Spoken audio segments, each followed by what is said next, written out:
kita sadar, Iya. tapi tidak bisa berbicara, tidak bisa bergerak.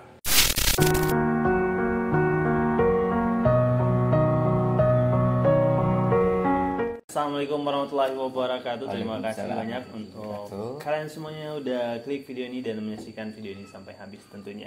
Oke. Well, Balik lagi kita. Apa kabar, Bro? Siap. Oke. Alhamdulillah sehat dan semoga selalu sehat ya. Amin. Nah, Amin. ini hari ini lumayan cerah ya, cerah Iya, sekali hari ini. Panas sekali nih. Matahari kayak tidak bersahabat.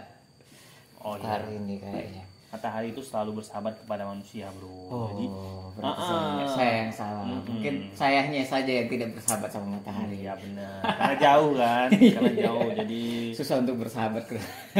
susah untuk berkunjung dan tidak mungkin juga bisa berkunjung kan, karena jauh. Sudah prokes kita hari ini. Alhamdulillah sudah. Dan nah, Gimana? pernah nggak nih Apa tuh? Bro Andi ini mengalami yang namanya istilah ketindihan. Oh. Nah, ketindihan. Kalau Ketindihan. kebanyakan orang bilang kalau ketindihan itu ketindihan hantu. Iya. Nah, jadi kita dalam posisi tidur, Tidak terus bisa bergerak. kita sadar, Iya. tapi tidak bisa berbicara, tidak bisa bergerak. Dalam keadaan sadar tapi tubuh tidak bisa digerakkan. Iya. Oh, pernah. Dan ini kalau kebanyakan orang bilang ini ketindihan setan, Iya, ketindihan hantu. ketindihan Nah, jadi menurut Bro Andi gimana? Pernahkah mengalami hal tersebut? Kemudian apakah itu gimana ceritanya dulu? Gimana kok bisa ketindihan waktu Ya itu? sih, kalau ketindihan itu Bro Angga pernah beberapa kali. Dan mindset saya ketika ketindihan itu selalu diidentik dengan hal-hal yang mistis. Mistis ya? Karena opini yang terbentuk di masyarakat, ketindihan itu benar dibilang bahwa itu ketindihan hantu. Oh. Ada hantu yang sedang hantu di situ kan? kita. Jadi bawaan saya udah was-was kalau ketindihan itu udah bulu kuduk merinding, semua bawaannya auranya negatif dan bawaannya Itu tidur di mana? Tidur di kamar sendiri atau di kamar orang atau lagi tidur di? sempat beberapa kali itu di kamar pernah. Oh, di kamar sendiri ya? Di tempat teman pernah, di ruang tamu pernah. Kalau tidur di ruang tamu mungkin bisa aja itu benar-benar setan ya. Ah, itu setan apa ya? Saya udah mau aja bawa mistis itu. Karena Kalau tidur di ruangan yang kita nggak tahu ruangan itu angker ternyata ya. Ternyata kita karena kita tidak tahu akan ruangan itu angker, jadi kita berani untuk tidur di situ. Nah, setelah itu ketindihan dan ada yang cerita kalau itu ruangannya angker. Pernah nggak kayak gitu? iya, pernah Ya, jadi saya waktu itu. Pas saya sudah nyobain, kan ketika kita tidur ya biasa-biasa aja ya, bawaan ngantuk gitu kan. Mau istirahat pasti ya mana tempat yang bisa menyandarkan tidur tubuh gitu kan, berbaring dengan nyaman kan. Ya kita sandarkan kan namanya istirahat. Nah, tapi setelah ketindihan dan mendengar cerita-cerita horor dari sekitar itu, saya nggak mau lagi mau tidur sana, bro. Berarti Mungkin bawaan-bawaan horor ya. Tapi berarti di situ gimana itu? di ruangan itu memang horor ya? Iya, Ruangan memang horor. Kalau dibilang horor atau enggak ya wallahu alam ya. Oh iya. Hanya Tuhan yang tahu. Cuman bawaan saya Nggak enak. nggak enak aja. iya. Aura-auranya itu terasa negatif aja, nggak nyaman gitu loh. Kalau orang rasanya banyak kan. setan lah ya. Iya, kayak ada setan apa nih? Kalau setan mau kasih duit mau saya, bro. Tuyul itu. Oh, tuyul. Kalau tuyul tuh dia ngasih Kasih duit ya? duit. Oh iya. Kirain yang ngasih duit tuyul rupanya. Kalau tuyul itu tugasnya cari duit. Kalau setan tugasnya? Entar dulu. Kalau tuyul tugasnya cari duit. Iya. Kalau kuntilanak tugasnya Gendong anak. nakut-nakutin. Iya. Karena dia punya anak tapi kisah dari kuntilanak ini punya anak tapi anaknya nggak dilahirkan secara Oh, anaknya tidak dilahirkan dan dia keburu meninggal Nah, gitu ya. itu, Oh itu iya, karena- iya, sempat saya dengar. itu tugasnya menakut-nakuti karena dia sering ketawa ataupun menangis ya kan. Kalau setan itu tergolong setan. Oh, tergolong. Kemudian kalau pocong itu sama aja. Sebenarnya pocong itu bukan menakut-nakuti, tapi pocong itu cuman berdiri aja, kebetulan kita lihat dan kita takut. Kayak lemper ya, lemper tapi lompat-lompat. Salah satu hantu yang paling lucu di Indonesia itu pocong. Terus kalau Gundurwo itu kolam wewe gitu kan, banyak jenisnya. Kalau Gundurwo itu tugasnya menjaga orang yang mengabdi kepada Gundurwo. Jadi ada juga nih orang yang mengabdi kepada setan itu ada. Iya. Saya jadi ingat film Suzana, bro. Pengabdian setan. Pengabdian setan kan? Bukan Joko Anwar. Oh, Joko Anwar pengabdian setan. Tapi pengabdian setan sudah di recycle kemarin kan, ada versi terbaru kan? Iya. Dan itu lebih seram lagi. Ya balik lagi itu jenis-jenis setan yang ketindihan. Nah, yang suka menindih ini jenis setan yang mana? Nah, ini yang belum diketahui jenis setan apa yang nindih gitu kan? Iya. Atau kuntilanak kah, pocong kah, atau setan tidur, atau Gundurwo kan, jadi kita belum tahu sampai sekarang itu jenis setan apa yang nindih. Iya, kalau dalam cerita Islam ya, dongeng-dongeng cerita ya, ini ya di negeri 1001 malam itu kita kenal dengan Abu Naum. Tukang tidur. Iya, tukang tidur.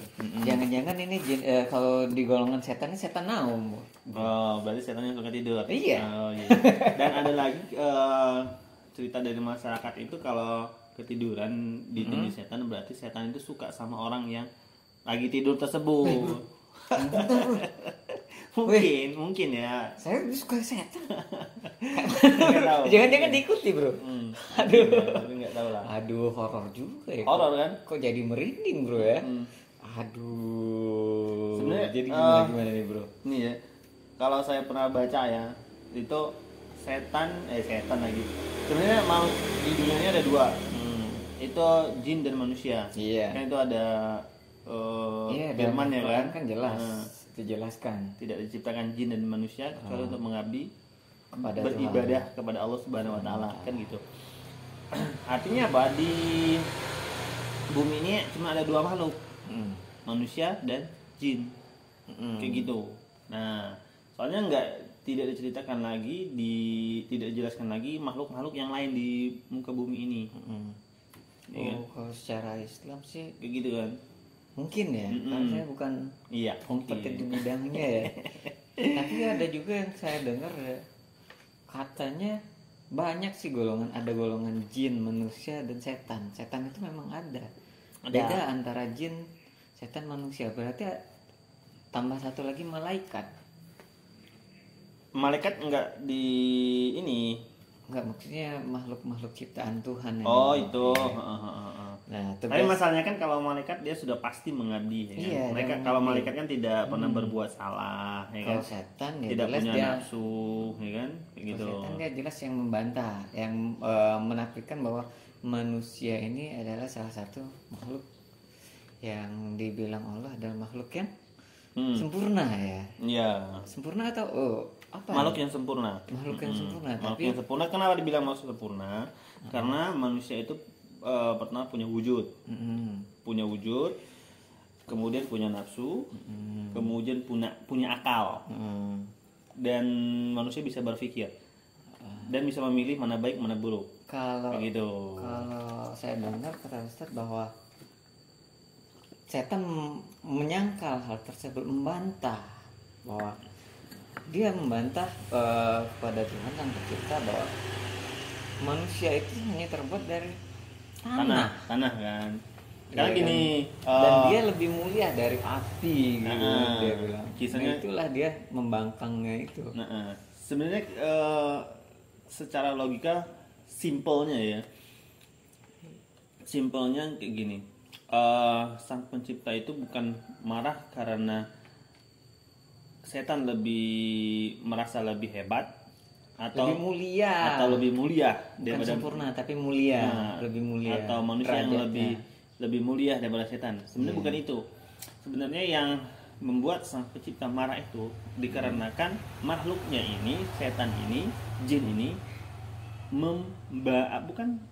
tidak mengikuti apa yang diperintahkan oleh Sang Pencipta. Karena waktu itu Allah itu menyuruh setan untuk sujud kepada manusia.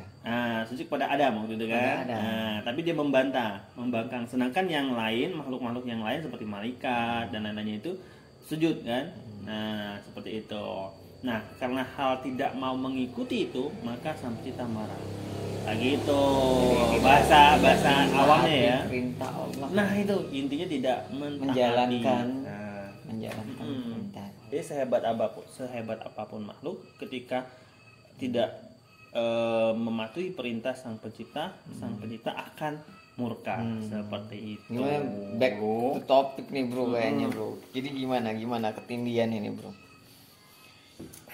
Kalau bro sendiri percaya nggak ketindihan itu ada bagian dari mistik dan bagian dari kerjaannya setan? Hampir semua manusia ya itu pernah mengalami yang namanya ketindihan, istilah ketindihan. Termasuk saya juga pernah mengalami ketindihan. Ya rasanya itu tidak bisa bergerak, padahal kondisi kita sadar gitu. Kan? Fisik itu nggak bisa kita gerakin, ada apa gitu. Terutama di jam-jam tidur tertentu. Biasanya maghrib bro, identiknya tuh menjelang maghrib biasanya saya pernah pas zuhur, biasanya jam-jam itu bro, 2 jam itu yang sering bro. Biasanya tuh pas zuhur, maghrib habis kan? zuhur. Maghrib itu. Kemudian kalau pagi sekitar jam 7, kalau pagi jam saya 9. jarang bro, tapi yang sering itu ya maghrib, ya habis zuhur biasanya zuhur. Terus habis asar kan, asar jam 5-an itu kan. Iya itu, jam 5-an itu ya sebelum maghrib itu. Jam rentan ya. Kalau dalam ini kalau Ustadz bilang itu bahwa jam-jam menjelang maghrib itu di sanalah dia keluar semua makhluk-makhluk halus seperti itu. Nah, dalam ini juga dalam dalam Islam juga itu sebaiknya jangan tidur di jam-jam setelah asar. Setelah asar itu sebaiknya jangan tidur. Kemudian menjelang maghrib kurang baik. Iya, menjelang maghrib juga jangan tidur, seperti itu. Dan dalam ilmu sains juga, kalau kita tidur setelah asar, setelah sholat asar ataupun tidur di waktu sore, itu akan memperlambat kinerja otak. Ya, gitu. Iya, ada artikel yang bilang kayak jadi gitu. Kalau kita sering tidur di jam-jam tersebut, jam habis asar ataupun jam 4 ke bawah, mungkin ya itu tadi, mungkin kita susah nangkap kan, otak tadi itu. Jadi ya. Jadi ini berkaitan nggak kalau dibilang jam kinerja otak segala macamnya itu dengan ketindihan kalau kita lihat secara ilmiah, saintifik. Ya. Nah, kalau secara ilmiah ini mungkin bisa dikaitkan ya, karena tidur di jam-jam segitu kan, karena habis asar menjelang maghrib, sedangkan itu dilarang untuk tidur kan. Karena menurunkan kinerja otak tadi ya. Fenomena ini dikenal dunia medis sebagai kelumpuhan tidur. Dikenal sebagai kelumpuhan tidur ataupun sleep paralysis tadi. Jadi gimana tuh? Dimana seseorang minum ya. Seseorang yang mimpi tapi badannya tidak bisa bergerak. Itu tadi ya dibilang lumpuh tadi ya, berarti berkaitan dengan kerja saraf otak, sensor motorik ya. Seperti itu. Iya. Atau juga disebut dengan rapid eye movement namanya, seperti itu. Itu menurut para medis seperti itu. Jadi kita itu bermimpi seolah-olah terjadi, tapi badan kita nggak bisa gerak. Jadi kita mau gerakin tangan, mau ngomong tuh nggak bisa. Seolah-olah bermimpi gitu ya, itu posisinya. Itu keadaan bermimpi, tapi seolah-olah terjadi. Jadi kalau saya waktu itu yang ketindihannya tadi, yang istilahnya ketindihan ini tadi, saya itu bermimpi melakukan sesuatu, ya kan? Dan saya merasa sadar, tapi badan tidak bisa bergerak, sehingga cuma bisa ngomong itu di dalam hati. Ngomong dalam hati, mulut nggak bisa bicara, tapi dalam hati aja ya. Dalam hati. Dan biasanya ya kalau kita kenal dengan ketindihan setan itu tadi, berarti dalam hati kebanyakan ngucap. ya kan? Ngucap. Biasanya kok saya itu bro, bukan ngucap, baca semua ayat yang saya bisa. Biasanya kan astagfirullahaladzim, kemudian baca ayat-ayat pendek segala macam Iya, yang kan. kita bisa keluarkan semua. Setelah itu baru tersadar seperti itu. Berarti ada ya ketindihan itu secara medis itu. Secara ada, medis sebenarnya. ada. Tapi masalah itu ditindih oleh hantu atau bukan, itu nggak tahu. Kembali lagi ya. Tapi kalau masyarakat bilang itu ketindihan hantu. Ketindihan hantu. Memang ya kebanyakan masyarakat awam bilang, termasuk saya nih juga, itu ketindihan hantu. Cuman ya saya tidak tahu di bidangnya bahwa itu ada penjelasan ilmiah tadi seperti yang dibilang sama Bro Anggi, yang kata Bro Anggi tadi bahwa kita tidak bisa bergerak dalam keadaan sadar, kita tidak bisa menggerakkan tubuh kita. Tapi kita hanya bisa berucap aja di dalam hati. Ya itu tadi mungkin kinerja otak melamban, jadi dia tidak bisa mengirim ke saraf-saraf sensor motorik gitu ya. Karena tidur di jam-jam segitu. Jadi berkaitan lah ya. Apa jam-jam segitu kita sering mengalami ketindihan karena kinerja otak tadi mengalami slow respon. Tiba-tiba muncul momentum yang tadi yang Bro Anggi sebut tadi ya. Makanya kalau banyak yang orang tua bilang kalau sore jangan tidur, ya kan. Terus anaknya kalau tidur pas maghrib tolong dibangunin. Karena ada juga kalau orang tidur jam 5 bangun jam 7 ya. Nah, tidur jam 5 bangun jam 7 biasanya orang tersebut bangun dan dia akan merasa itu pagi. Pagi ya kan. Itu pagi atau siang seperti itu. Karena saya juga pernah mengalami dulu waktu masih kecil lah ya. Jadi bukan mahasiswa dulu ya? Bukan. Dulu masih kecil. Mahasiswa telat kuliah. Waktu itu mungkin capek lah ya, habis main siang hari kan. Jadi jam mungkin sekitar jam 5 lah, jam 5 sore tidur ya kan. Tidur kemudian bangun habis maghrib. Sekitar jam 6:30 lah. Dan bangun tuh pas bangun merasa, loh ini pagi kok masih gelap ya, kayak gitu loh. Jangan-jangan kepagian nih bangunnya. Jadi alam bawah sadarnya itu berpikir, wah ini sudah pagi. Sudah pagi, ternyata masih malam.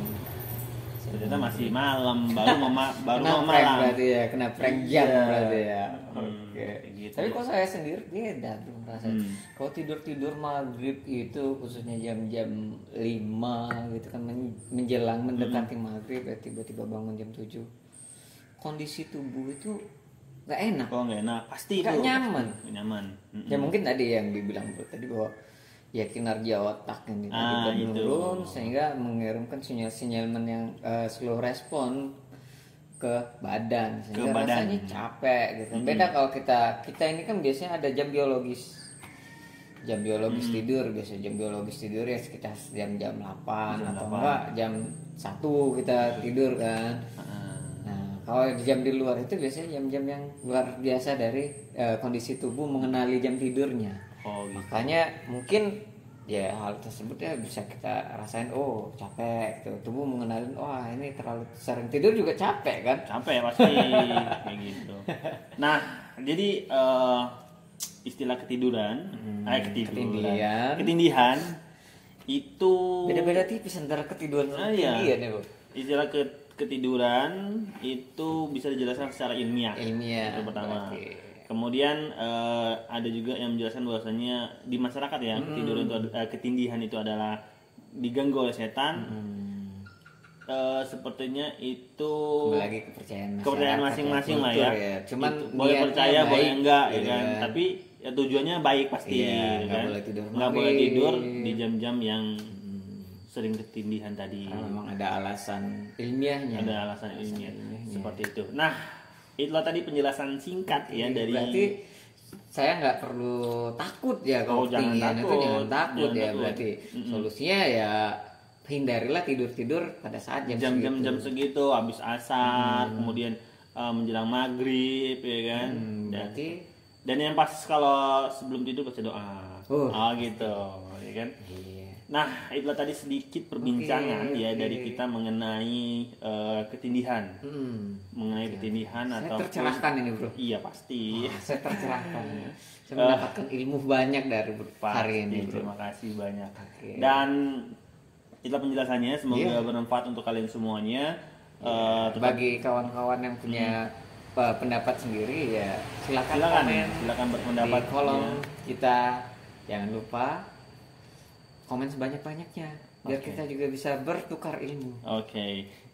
Itulah tadi informasinya dan pandangan kami mengenai ketindihan. Ya. Semoga bisa bermanfaat untuk kalian semuanya dan kami akhiri. Wassalamualaikum warahmatullahi wabarakatuh.